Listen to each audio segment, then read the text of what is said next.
24-25 октября 2012 года в рамках выставки «Интершарм» состоится 6-я конвенция салонов красоты. Это традиционное уже мероприятие, которое организует Экспо-медиа-группа «Старая крепость». Как всегда, структура работы конвенции строится определенным образом. Первый день мы будем обсуждать пленарные вопросы на пленарных заседаниях, а также обсудим финансовую сторону работы салонов красоты.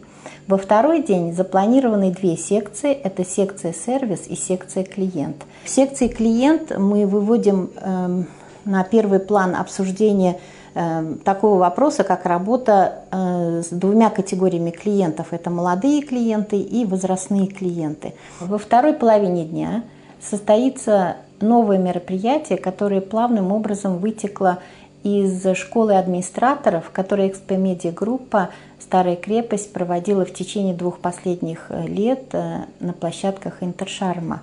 Такой факультативный курс, совместный тренинг для владельцев и администраторов салонов красоты. Это тренинговый формат, в рамках которого участники узнают о тактике, о поведении администратора и руководителя салона красоты во время проверок и о том, как распределять роли во время таких проверок.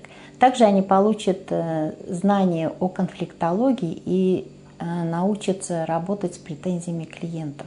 Я приглашаю всех руководителей, владельцев, управляющих и администраторов салонов красоты на 6-ю конвенцию салонов красоты. Это прекрасная возможность получить профессиональные знания, подискутировать по актуальным вопросам и просто побеседовать с коллегами.